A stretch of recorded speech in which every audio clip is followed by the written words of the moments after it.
Pemerintah kaji pengembangan Maung sebagai mobil listrik nasional.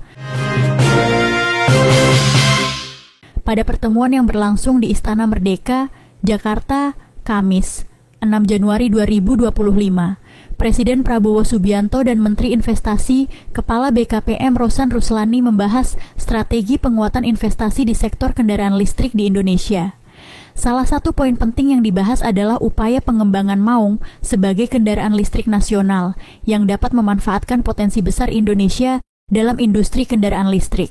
Rosan Ruslani menekankan bahwa Indonesia memiliki potensi luar biasa untuk menjadi pemain utama dalam industri kendaraan listrik berkat sumber daya nikel yang melimpah dan ekosistem baterai yang sudah berkembang.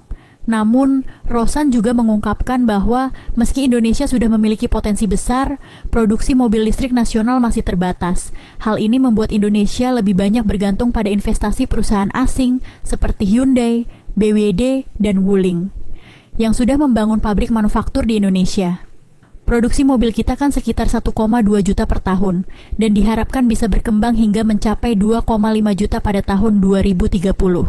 Namun, apakah Indonesia hanya akan menjadi konsumen atau tidak berperan lebih besar dalam produksi kendaraan listrik?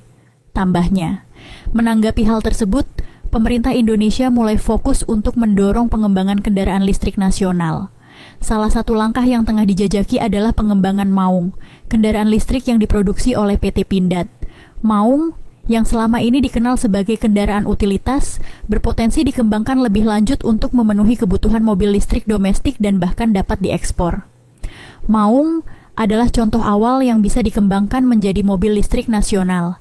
Kami sedang mengkaji potensi pengembangan lebih lanjut agar Maung bisa menjadi simbol mobil listrik buatan Indonesia. Jelas Rosan lebih lanjut. Upaya pengembangan Maung ini diharapkan dapat mengurangi ketergantungan pada impor mobil listrik dan mendorong lebih banyak investasi domestik dalam industri otomotif. Selain itu, pengembangan kendaraan listrik nasional juga sejalan dengan komitmen Indonesia untuk mencapai target emisi nol karbon pada tahun 2060, yang menjadi bagian penting dalam upaya Indonesia menuju masa depan yang lebih berkelanjutan. Langkah strategis ini juga mendapatkan dukungan dari berbagai pihak, termasuk kementerian terkait dan kalangan industri. Tadi yang bahas dari investasi yang masuk ke Indonesia untuk pengembangan mobil listrik, baterai itu bagaimana kita juga bisa berperan lebih aktif untuk kita dari segi investasi mempunyai kemungkinan untuk mengembangkan juga mobil listrik, bagaimana investasi yang bisa masuk untuk itu. Nah, jadi lebih ke situ sih gitu, karena potensi tadi kita bicara, ya kita kan potensi dari nikelnya segala macam, baterainya sampai baterai itu udah ada, recycle baterainya udah ada. Nah, tapi mobilnya kan kita belum ada nih, mobil untuk mobil listriknya. Sedangkan kita kan sudah committed untuk net zero emission di 2060. Nah, malah keinginan dari Bapak Presiden bisa lebih cepat. Nah, jadi sedangkan produksi mobil di kita kan sekitar 1,2 juta per tahun. Dan berkembang dan diharapkan di tahun 2030 tadi disampaikan sampai 2,5 juta. Ya intinya masa kita hanya tidak bisa berperan lebih besar dari itu.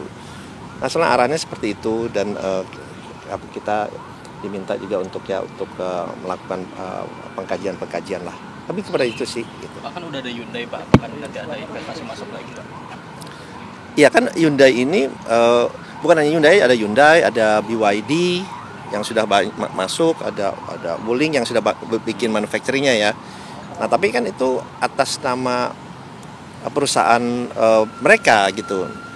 Nah kita kan sudah ada Maung ini, nah ini mungkin ada pengembangan berikutnya nanti kita akan bicara akan kerjakan lebih lanjut lagi lah ininya, assessmentnya. Masuk ke mobil listrik juga Pak? Enggak, Maung kan udah ada gitu kan. Nanti kita lihat untuk pengembangan ke depannya juga. Itu aja. Tapi dari segi investasinya, saya sih lebih dari segi investasinya lah. Bagaimana dari pengembangan itu, hitung-hitungannya nanti seperti apa. Dalam pertemuan tersebut, turut hadir Menteri Pertahanan Syafri Samsudin, Sekretaris Kabinet Teddy Indrawijaya, Direktur Utama PT Pindad Persero, Profesor Sigit Pujisantoso, Guru Besar Institut Teknologi Bandung Profesor Brian Yuliarto, serta Wakil Direktur Utama PT TBS Energi Tbk Pandu Patria Siahrir. Bersama-sama, mereka mendiskusikan langkah-langkah konkret yang perlu dilakukan untuk mempercepat pengembangan industri kendaraan listrik di Indonesia. Tim Eljon Media melaporkan.